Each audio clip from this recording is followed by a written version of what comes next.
What's going on, people? We are Tottenham TV, back here for yet another Tottenham update. Talk all things Tottenham in the Tottenham news anyway. In the last 24 hours, we got some transfer rumours, and we've also got a picture of the leaked kit for next season, so stay tuned for that.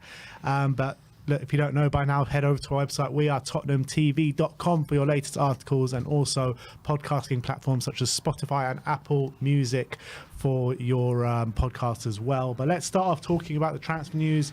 A player that we have spoken about in recent months is Riccardo Calafiori of Bologna.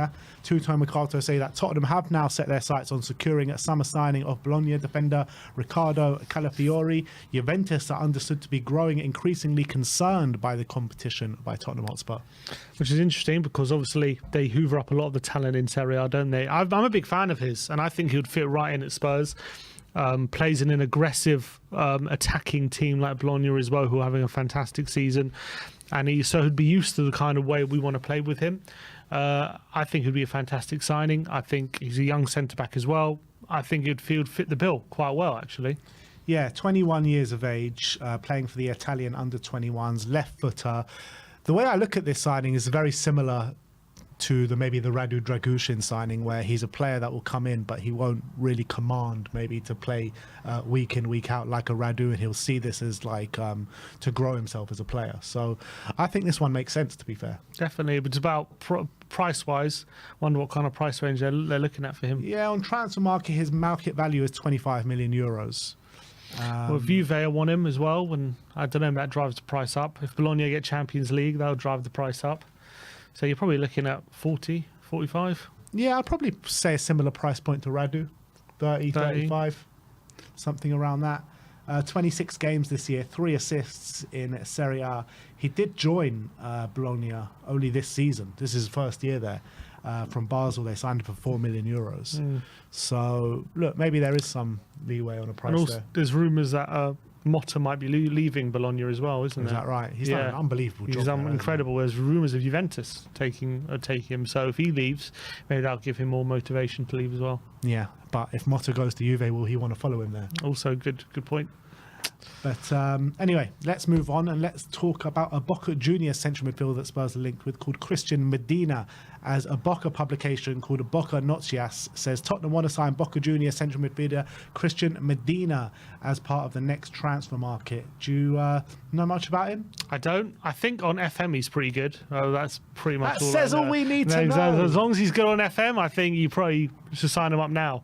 I don't know. I haven't really heard too much about him, to be honest. What kind of midfielder is he? Well, I'm looking at it now on his FB ref. He's in the 81 percentile for non-penalty goals, 93 for non-penalty XG. How many goals has he got this season? It doesn't say on here.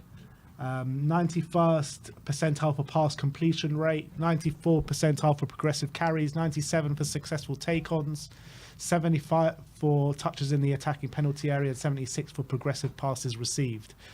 Sounds like a number 8 to me. Yeah, I'm just trying to see like how many goals and assists he's had this season. It says here his strengths are passing, dribbling, likes to play short passes, and likes to do layoffs. He's only scored 2 goals this season. Sounds like a number 8. But it's only been 8 games this season. Oh, so not many. Yeah, the South American How old is he? Just started. 21. 21 years of age. I guess Feliz will know a lot about him, right? Yeah.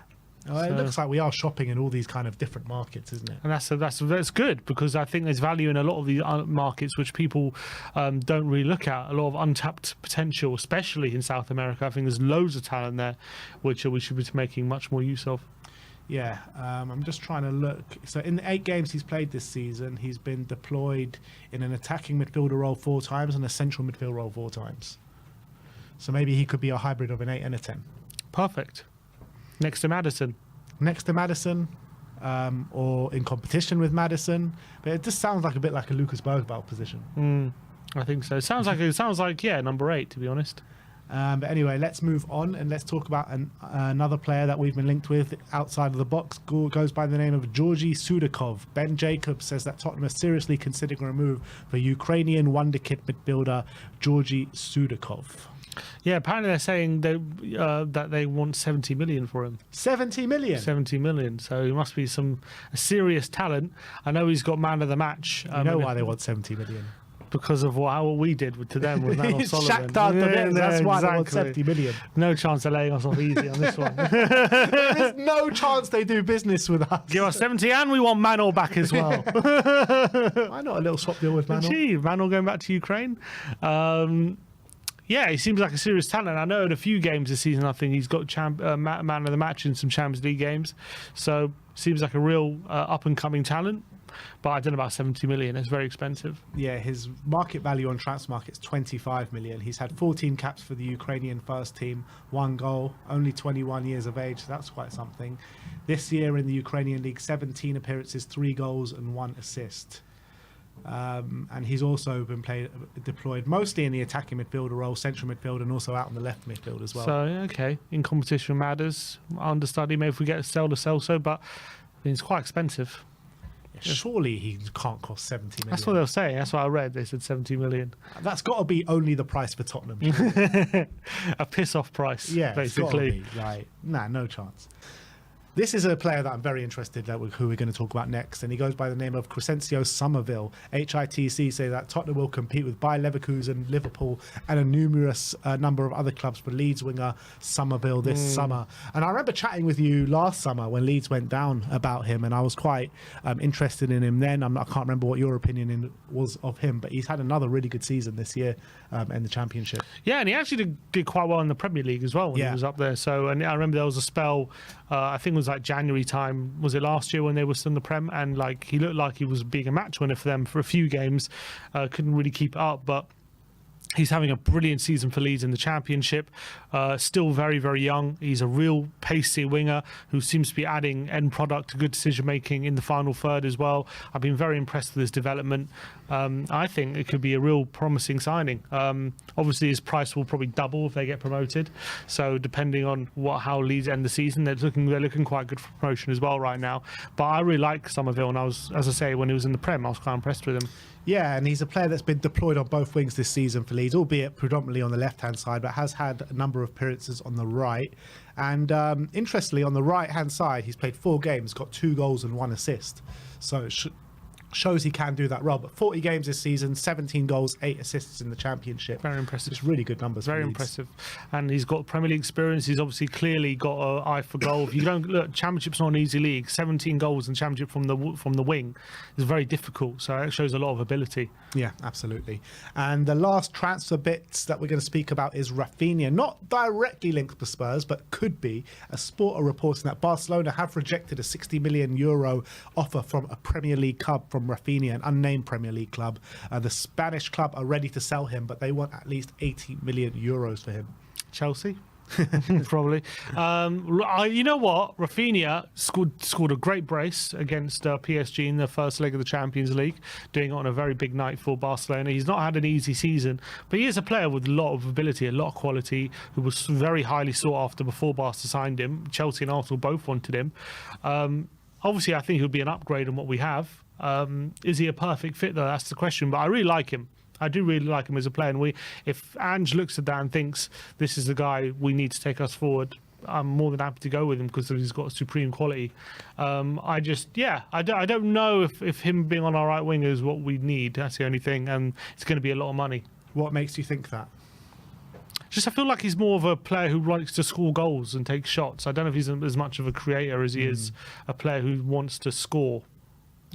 But maybe I'm being harsh. Maybe that's just the role that he's had in the specific teams that he's been at, you know. A lot of the times we see players that, because they've done one role at another club, it doesn't mean that they're not good at the other roles, you know what I mean? Fair point. But this year he's had 23 games, 5 goals, 7 assists. So he seems more of a creator than goal scorer this year for Barcelona. Well, he's got more assists, that's for sure. But anyway, last but not least, we're going to look at this new home kit that's been launched by footyheadlines.com. They usually get it absolutely spot on, so I have no reason to believe that this one's not as well. A very plain style, simplistic style with a striped trim on the bottom of the shorts and the sleeves as well, which I quite like, to be fair. Yeah, nice. I like the collar as well. The blue outline at the top. Very nice. Play it simple with a bit of a twist. I like it. I like it. And also getting the blue shorts back involved as well. We don't have to Yeah. pretend we're in Europe this season again. We are going to be in Europe. All white, Exactly, but we'll see the all white kit again. But yeah, I think I 100% agree. I think bring back the navy shorts. Yeah, I miss navy shorts, and I feel like the reason why they did all white is just to give us that illusion we're in Europe without being in Europe. Yeah, it didn't quite work, but there you go. I like it though. It's a nice kit. Worked for the first 10 games anyway. But yeah, that is your Tottenham update. Let me know what you think of the new kit for next season. Hopefully we'll get leaks of the away kits as well, which I actually think Nike have done a really good job of the away kits ever since they've been at Spurs. Not the coffee cappuccino one That's the though. third kit. Okay, that's the third kit. Kit's been terrible. Fair enough. But the away kits, like the navy ones, the tie-dye one, the Champions League green one, I think that was a third kit actually. But I think like Nike have actually had some bangers, and they got a lot of a bad rap for using like the same templates on many different clubs. But I think the original kits that they have given to Spurs have been really good. It was I've about been time really Spurs liking get a black kit. Yeah, I mean, we did have a black kit once, didn't we? Did we? Have we ever had black? Under Armour, didn't we have that black Under Armour. kit? Maybe a keeper kit. No, I think we had a black kit, didn't we? I don't remember us having a black kit. Black Spurs Under Armour kit. Oh, look, he's Oh, Magic we Man. had it under in 2011, 2012. Was that Under Armour, right? That was it Under Armour? Yeah, maybe under Harry Redknapp. If it was Harry Redknapp. Yeah, that one. That one, That's yeah. like, it's like borderline black navy. I don't know. Is that black? Black and yellow. Yeah, that was a good kit. That was nice. Yeah, one of those would be nice. I think. I can't remember what games. What about the chocolate kits? I know that was under Poch actually. That one was under Poch. Yeah, it was under Poch. I remember under Moussa Poch. Dembele in that shot. Yeah, that's nice. Do you remember all about the chocolate ones? The one under Martin Yol? Chocolate. With the gold logos? I'm not sure about it. Can we just get rid I'm of? pretty sure you got that kit. I did. Edgar Davids. You got Davids on the back. Yeah, it was alright. It was alright in European days, Yeah. but I didn't like the feel of those kits. Yeah, they felt like paper, didn't Yeah, they? it was horrible. Horrible. It felt like if you put on any weight, that's it, they were going to rip. Not like the Kappa shirts where you can put on as much weight as you want. Stretch as far as you want, like a trampoline. They were. Yeah. Anyway, that's enough rubbish about the kits. But let me know in the comment section below your thoughts around all the transfer speculation and obviously the new kit as well. But thank you everyone for joining us today. Like, subscribe, and comment. And as always, come on, you Spurs.